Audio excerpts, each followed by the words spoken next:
in for today, sir? Need an oil change, man. And what else are we gonna check out? Drive shaft. What's up, guys? Welcome back to Backroad Driver. We're the Mizer brothers. I'm Sam. And I'm Brad. And today, Sam is getting his very first oil change in his 2021 Space White F150. But we also got an alarming tidbit, I guess, last night. Yeah, just saw something in the news. Want to share that with you guys so you can be aware of it. Let's walk right here and inside and show you what's up with the drive shaft. I just dodged a bullet on my 21 F-150. I have a single piece drive shaft. Now, from what we understand, trucks that have the 6.5 foot bed are generally going to have a two-piece drive shaft. Don't quote us on that, but you might want to climb up under yours, double check, make sure.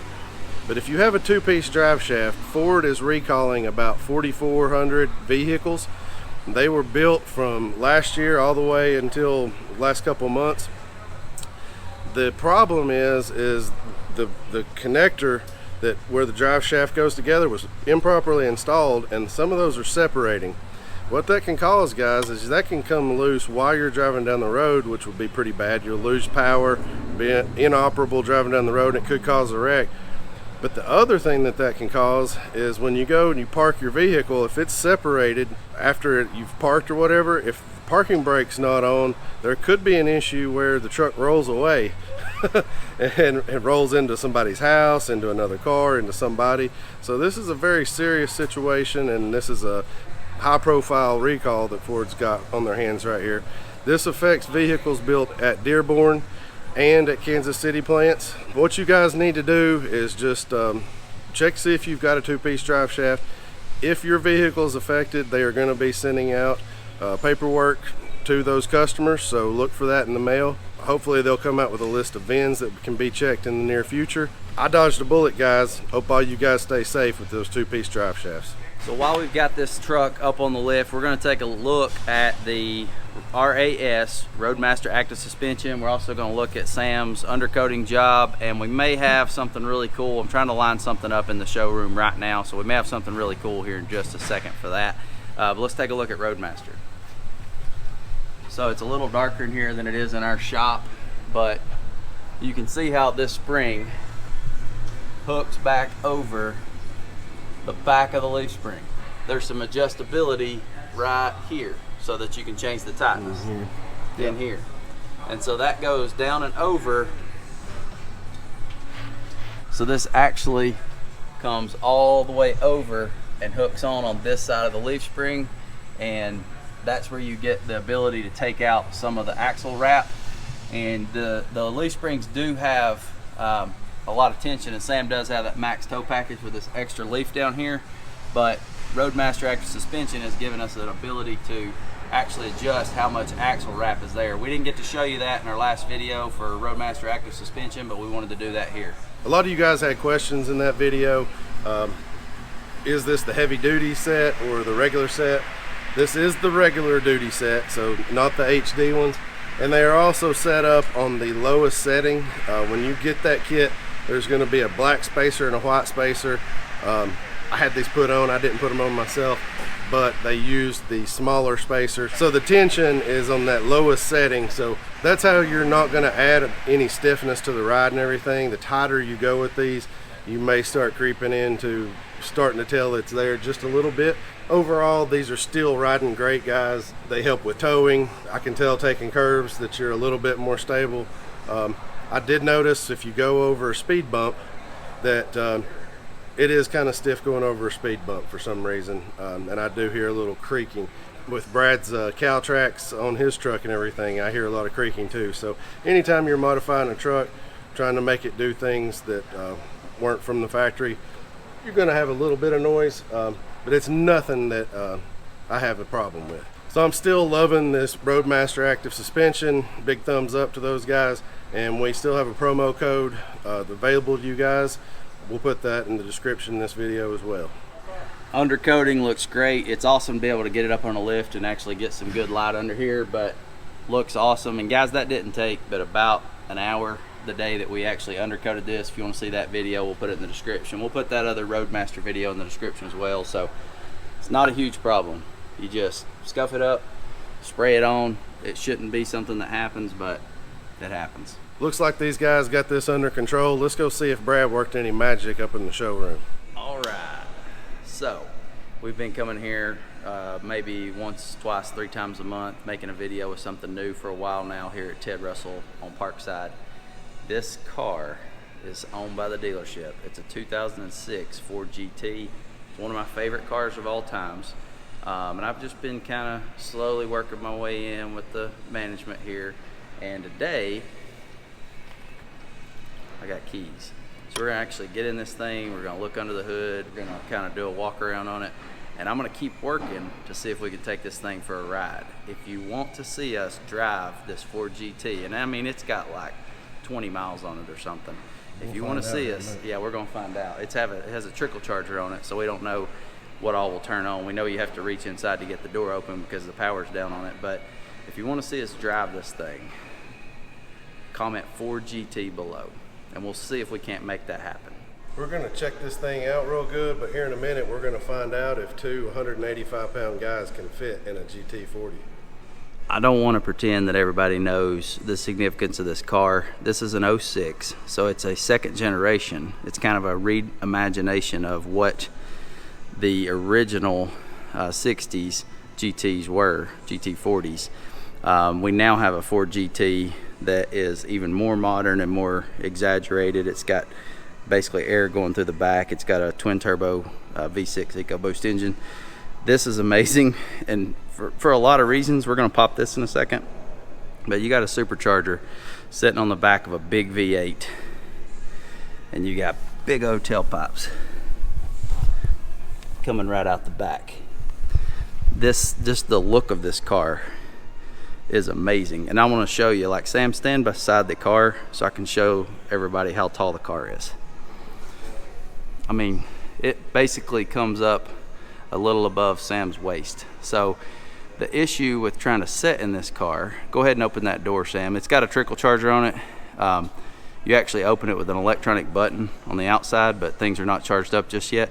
But when you open this car, check this door out. Like, the door is about half of the roof. So when you open both sides up, it's like a T-top up there. The issue with getting in this is, you've heard of suicide doors where a vehicle's door opens this way, and then you've got scissor doors like on a Lamborghini Aventador. This door is a guillotine door. That's what I'm calling it, because if you sit down in here and your head's up, you know, right here, it's gonna smack your head. So that's a big problem for taller people in this vehicle. Sam and I are both, you know, 185, and we're both like 6'7", so it's gonna be hard to fit in here. Let's see if we can get in the vehicle. Sam's gonna try to get here in the driver's seat so you can see how close the seat is to, I guess, what you would call the firewall, because the engine, you can see the engine through glass here, and that supercharger is aftermarket. We're gonna try to get it charged enough to actually open the back hatch and look at the engine a little closer. You got a subwoofer right here in the middle. There is an adjustment on the front, like a traditional old school adjustment, and it will go back a little bit, so that'll help Sam get in. Like I mentioned, Sam's 185 and he's about 6'7".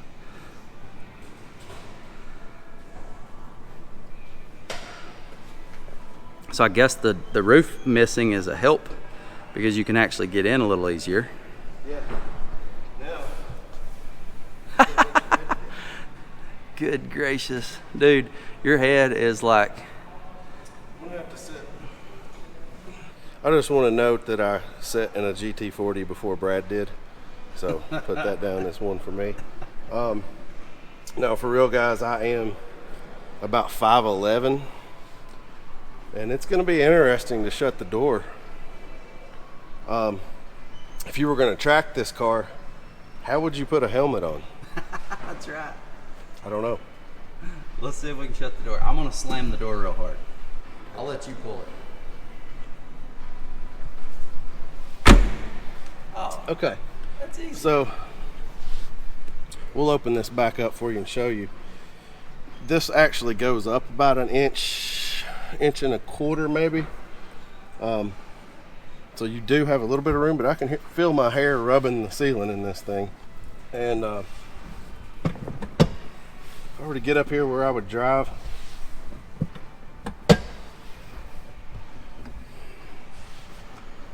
yeah, I could ride in here. Not very far, but I would do it fast wherever I was going.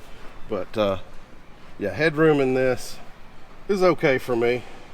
It's a little scary shutting the door. I'm sure there's been plenty of people crack their head open with this thing. Hey Brad, go ahead and jump in the passenger seat.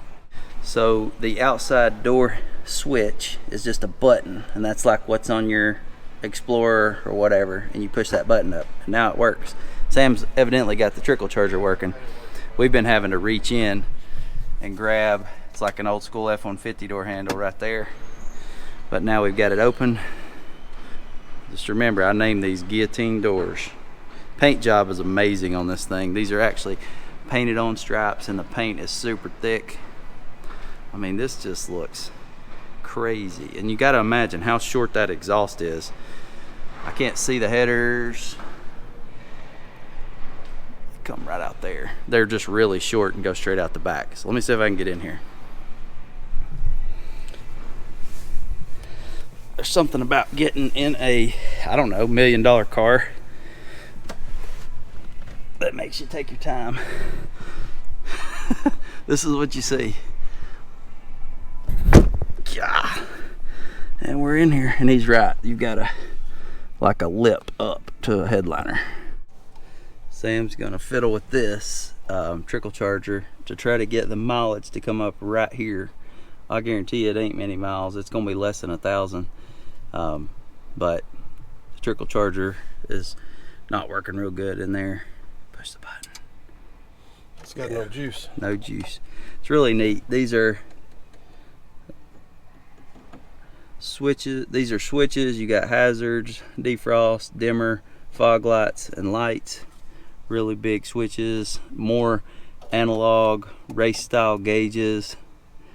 It's definitely a very I'm gonna open this door so you can see.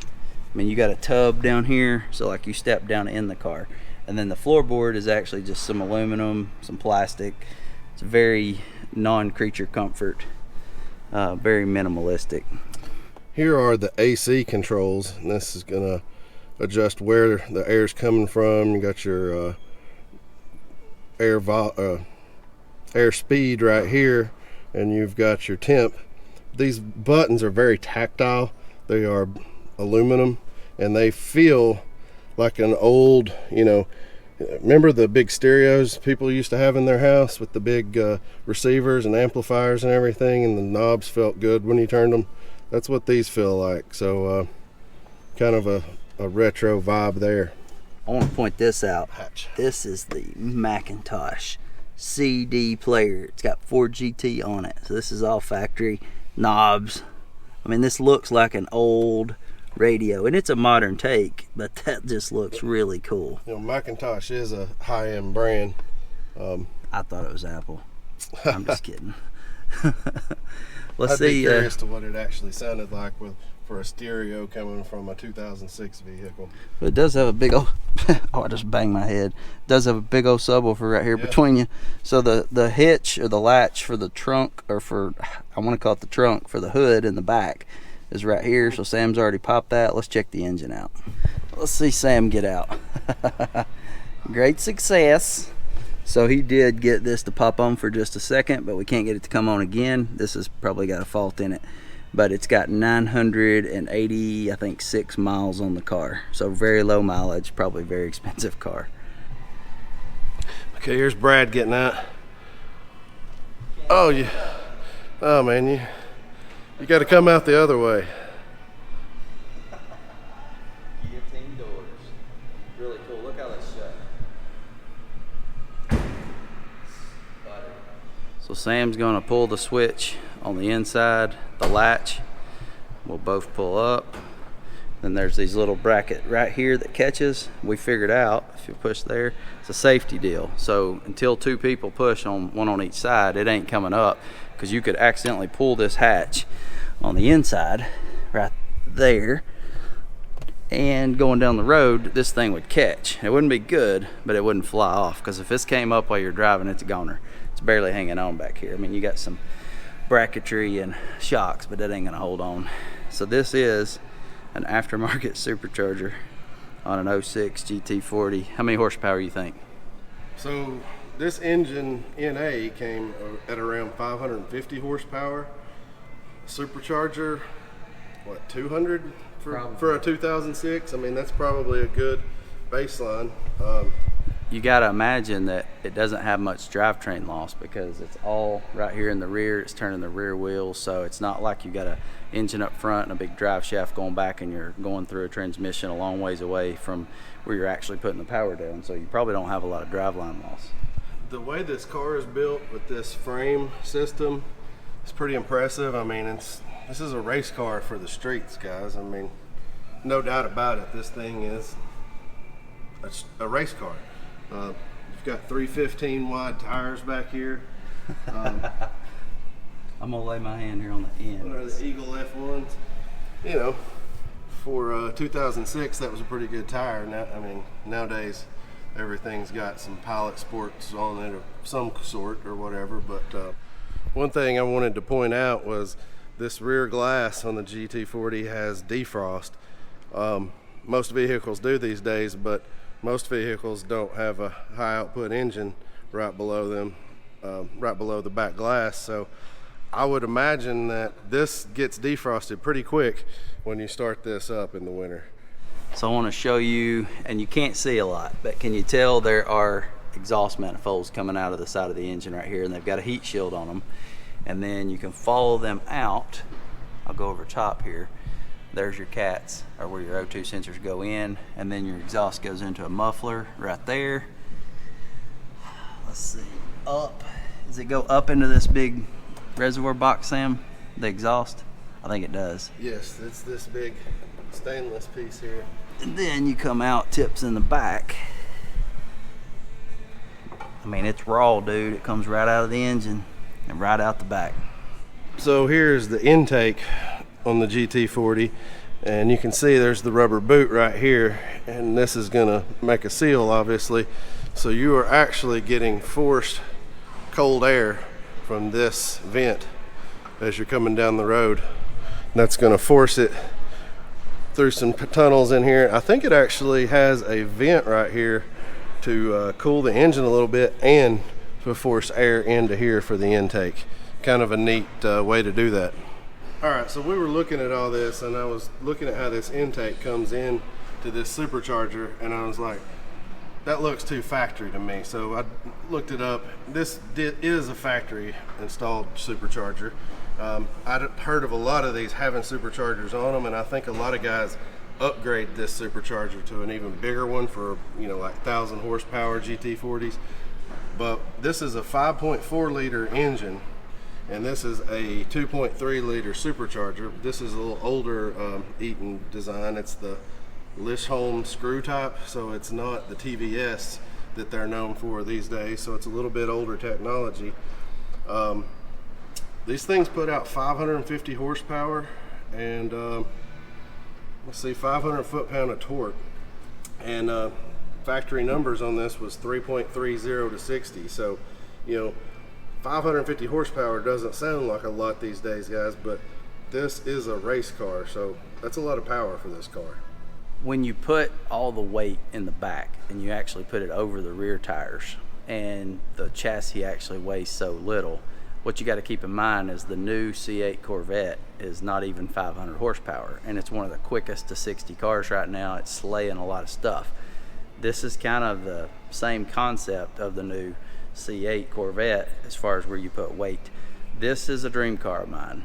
This would be, especially the newer version, because I'm not nostalgic on a classic, but I'm nostalgic on the GT40, the way this car looks, the way it's set up. It's a rear-wheel drive. I'm sorry, it's a rear or mid-engine Ford factory vehicle. So I would love to be able to buy one of those someday. If we were to get to like 1 million subscribers, I would do everything I could to try to make that happen. So just know that's a dream of mine here on the Backroad Driver channel. Sam has found the sticker, and the big number $166,945. The tricky part, and the gentleman that knows all about this car is not here today, it doesn't mention supercharger. And I always thought this car had the supercharger added. So we'll do an update in a follow-up video and kind of make sure you know, was this a factory supercharged car. Here's some options, and now these are 2006 prices, guys. So we've got the gas guzzler tax. That Macintosh stereo with that subwoofer in there was $4,000 option. The wheels on this were $3,500 option. The red painted brake calipers, $750, and then those painted on racing stripes were a $5,350 option. And you know, you guys know that that's a $10,000 option on a GT500 today, so that seems like a bargain. This car is the halo. Like this, it's still today, the Ford GT is the halo car. It's not the GT500. The GT500 is the halo car you can actually buy. The new Ford GT's in the $350,000 range. They've got one that's all carbon fiber up to 700 something thousand. Guys, that would be amazing. If you want to see more on this, we can probably go more in depth in a later video. If you want to see more of this car, and if you want to see the Mizer brothers take it down the road, comment Ford GT40 or just GT40 down below, and we'll see if we can't make that happen. All right, so David here from Ted Russell's been eyeballing Zilla out here, and he wanted to hear us start it. We're going to go one step further and let him rev on this thing today. We got our dream made true just a second ago getting in the GT40, so we're going to let him put his pedal foot on this thing, give it a little womp womp. Let's do it. You said that so serious. Let's do it.